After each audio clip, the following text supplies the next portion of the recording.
feeling slightly sick inside, that's all. Right. Just... Let's go through here. What posso make be deep? Don't think I can. Oh God. Pretty vast, isn't it? I'll just wait and see. Just wait and see. Oh God, I don't know where bloody hell I am. Now wait a minute. I can't also find my bearings here. Now, you know one of the reasons you're here, don't you? What's that? Well, just look at this terrible emptiness. Can you imagine this place full of people? I can imagine. I can imagine it's in the winter with the snow as well. That's where the fence used to be. Up there. Just let me compose myself.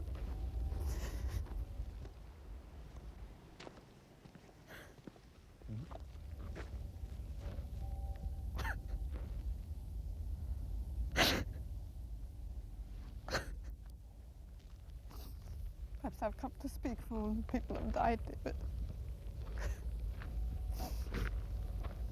I've had 30 good years, haven't I? I'll tell you why you're here.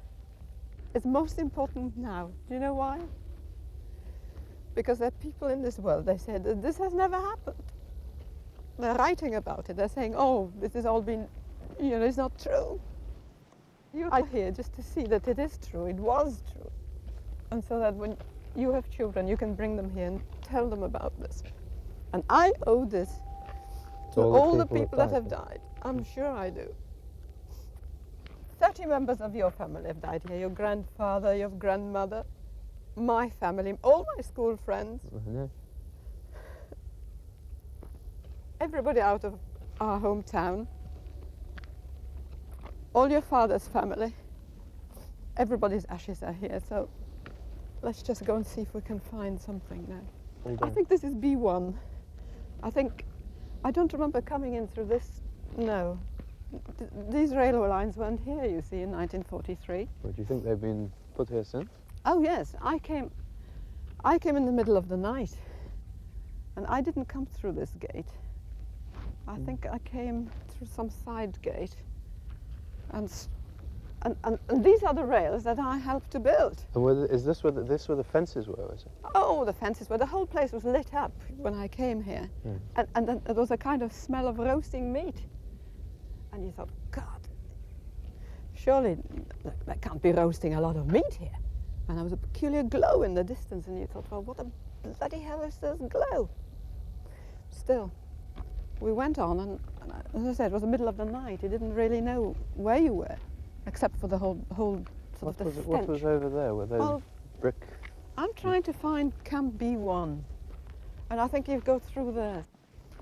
Now, these railway lines were built, and they go all the way to the end. And the people came in here, the trains were brought in there, you see. But before that happened, people came along here. They just walked along. Now, were you walking along here? Just imagine. Hundreds and thousands and millions of people walked along this road here with their bundles. Tiny children, old people. Some had to be carried, and they just walked all the way to the end. I haven't got my bearings, but I think this is B1. I think there's got to be a way in here. Just look at it. As far as you can see, you'll see camps, 22 camps. Not just one camp. We're talking about the tiniest, meanest section, which is this.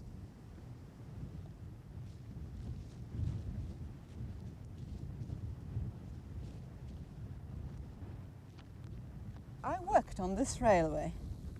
Now, the worst thing you could do was working outside. And I helped to build this railway. I actually didn't lay the rails. I carried the cement.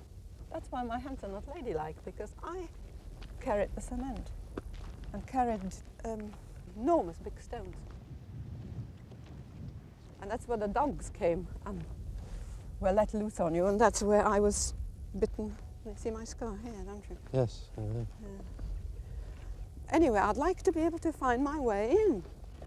Now there's an entrance. There's got to Further be an down a bit. entrance. And don't take any notice of the grass, because there was no grass. Well, what was in such All this was mud, just a sea of mud, damp. It Yeah. was damp in the summer, And so what's full of snow in And- the winter? thick with snow in the winter, and it was always wet, and your feet were always stuck in the mud, up sometimes as far as the calf. So this grass has been laid since. And there was just this one road approaching through.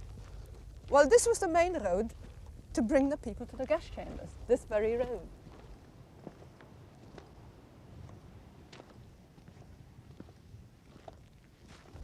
David, this was the most important place of all. See this gate? Yeah. Let me tell you about this gate. Now, the commandant stood here, the SS women, that's where they stood. People came to work, external work from there, from the camp. 5 o'clock in the morning, the groups went out to work, outside, digging trenches, doing what you like, right? People who went that way never came back, right? So this was That the way way led of to the life. crematorium. That's the way to Okay. the crematoria, right? So here, if you were brought in through this gate, you could live for a bit. But if you went that way, you never lived. That was the end. That was the way to die. If you managed to stay in this enclosure, you could still live a little longer, right? Here, somewhere here, was the orchestra. A full orchestra, right? Just imagine it. Prison orchestra. Yes. Alma Rose conducting. She was a very famous musician. She died. Let's find our bearing here. Now, I came here during the night. Now, I went into a place called the sauna, right? Where everything was taken from you. That was your very first thing that happened to you. Everything was taken off you, and you were shaved, naked, smeared with some kind of green fluid, and we were given prisoner of war uniforms. There were 20,000 Russian prisoners of war that were shot here just before I arrived, and we were given their uniforms. By that I mean their trousers and their tops, and you were only allowed to wear one layer. So you had nothing else, no underwear, remember? I would like to find Block 25, because Block 25 had the most terrible significance. The selections to the gas chambers were carried out There's a number. weekly. Oh, There's a number on the brick there, isn't there? Is there? Yeah, am I right? no, perhaps we There's ought to cross. something written on there. Let's just go across. 23, is it? What's that? It's 73. 73. Yeah. It's 25 we're looking for. Now, you picture here bodies. Just bodies, and you can picture people being beaten up here the whole of the time. I mean, we were walking in an emptiness. You must picture here a continuous shifting population, because people died and more people were being brought in from all over Europe. So we're looking, that's Block 27. And this is 20. This is block 20. Now, this was my block. I was here for months and months in this block, and that's where I hid, actually, because I pretended I belonged to a group of workers in Siemens, and I didn't. So I slept there during the day, and I slept there during the night. I walked in through this here, through this entrance. As you walked in, you got your bread ration. So I got my bread, and here were the roll calls. You see, everybody was standing here. 1,000 women standing in front of each block twice a day, right? Here stood the block älteste, the woman in charge of the block. That's where you're beaten as you got in. Every time you got in, you got beaten. And every time you got in, you got your bread ration. You went in, and let's go inside. Ah, that was my block. Now then, I often bought myself a place to sleep here, you see. Bought myself with my crumb of bread a place to lie on one of these boards. Because if you didn't, you had nowhere to sleep. You was here. Look at the mud. Just look. Yes. That's it, barefoot And sometimes. it was as dirty as it is up on Oh, it was worse, because people couldn't go to the toilet. There were no toilet facilities No here at toilet, all. there was a bucket at one end, But you had to fight to get to the bucket, or you had to have permission to use the bucket. And mostly you couldn't use the bucket, so you were lying in your own mess and everybody else's mess, right? Now, it was very easy to lose the desire to live, let me tell you, very easy. So don't be surprised when people gave up, because you live like this for just a few days, without water, without food, and you're beaten all the time, and no change of clothes. And how long do you think you want to live? Exit up there? That was. Oh, that was just to let a bit of light in, but no light. It was pitch dark in here at night. Yes. Yeah. 1,000 women in here in the total darkness trying to find somewhere to sleep, right? Every night, not just one night. Now let's just go and see here.